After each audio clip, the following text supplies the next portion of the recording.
सभी को हरियाली तीज की बहुत बहुत शुभकामनाएं। आज मैं बताऊंगी लड्डू गोपाल जी को हरियाली तीज वाले दिन झूला क्यों झुलाया जाना चाहिए।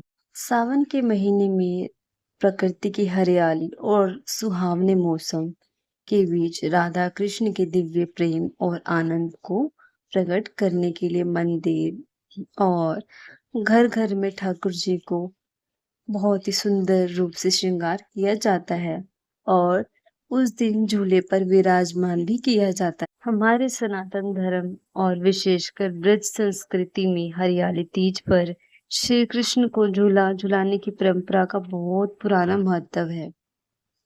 ठाकुर जी को झूला झुलाने की कई कारण हैं, तो पहले तो चलिए इस कारण को जानते हैं। सावन के महीने में राधा कृष्ण के दिव्य प्रेम को याद किया जाता है। मान्यता है कि द्वापर युग के इस मौसम में श्री कृष्ण राधा सखियों संग वृंदावन के जंगलों में झूला झूलते थे और सभी भक्त इस लीला का आनंद लेने के लिए भगवान को खुश करने के लिए उन्हें झूले पर बिठाते थे। और ठाकुर जी को घर का सदस्य और साथी बाल रूप भी माना जाता है। जैसे सावन के मौसम में आम लोग और बच्चे झूला झूलकर खुश होते हैं, वैसे ही भक्त अपने आराध्य को सुख और आनंद देने के लिए झूला झुलाते हैं। सावन में चारों ओर हरियाली छा जाती है, बारिश का मौसम हो जाता है। प्रकृति के इस नए श्रृंगार और खुशी के महोत्सव में चरणों में समर्पित करने के लिए मंदिर को हरे पत्ते, फूल और झूलों से सजाया जाता है। ठाकुर जी को झूला झुलाने से भक्तों के मन के कष्ट दूर होते हैं और घर में सुख समृद्धि और सकारात्मकता आती है। सावन के महीने में झूला झुलाने की परंपरा पहले से ही चलती आ रही है।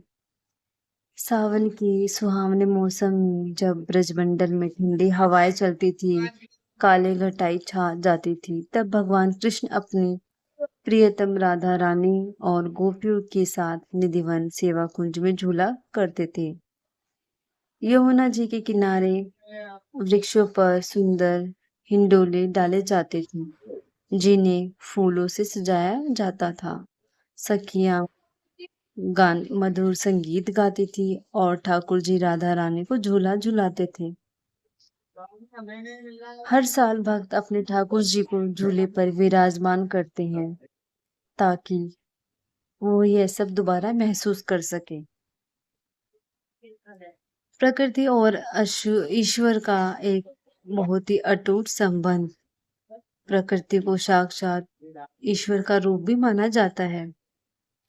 सावन के महीने में जब धरती माता हरे रंग की चुनरी ओढ़ती है, तो भक्त इस नए बदलाव और खुशहाली का स्वागत उत्सव मनाकर करते हैं। ठाकुर जी को सृष्टि का पालनहार भी माना जाता है, इसलिए प्रकृति के इस सुंदर रूप यानी इस हरियाली तीज को सबसे पहले भगवान के चरणों में समर्पित किया जाता है।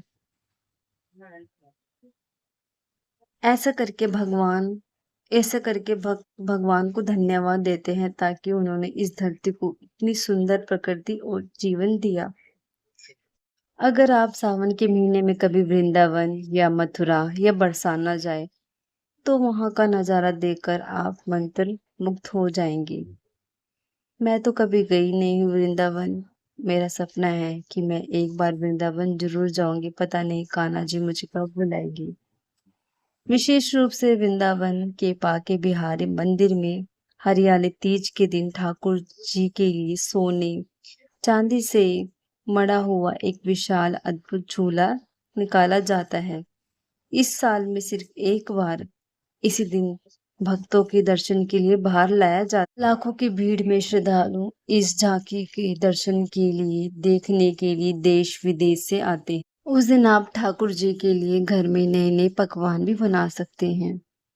हरियाली तीज के दिन आप अपने घर के मंदिर की सफाई जरूर करें। ठाकुर जी लड्डू गोपाल जी को हरे रंग के वस्त्र और सुंदर सा श्रृंगार जरूर करें। बाजार में मिलने वाले छोटे लकड़ी या पीतल के झूले या फूलों और बेलों से सजाएं। फिर प्रेम और अपने अंदर के भाव से ठाकुर जी को झूले पे बिठाएं। धीरे धीरे उन्हें झूला झूलाएं। आज मैंने अपने कृष्णा जी को हरे रंग के वस्त्र पहनाए और धीरे धीरे झूला झूलाया।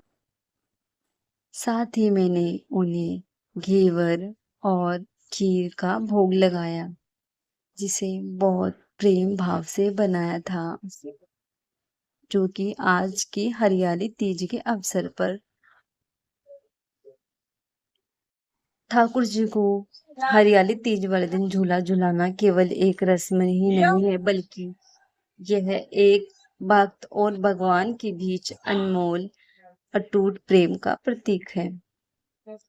उम्मीद है कि आज आपको मेरी वीडियो बहुत अच्छी लगी होगी और आप भी कमेंट में जरूर बताना कि आपने अपना हरियाली तीज पर अपने ठाकुर जी को क्या भोग में लगाया। तो मिलेंगे और अच्छी वीडियो में। अगर मेरी वीडियो अच्छी लगी हो तो कमेंट में राधे राधे जय श्री कृष्णा जरूर लिखना और सभी को मेरी तरफ से हरियाली तीज की बहुत बहुत शुभकामनाएं। राधे राधे जय श्री कृष्ण।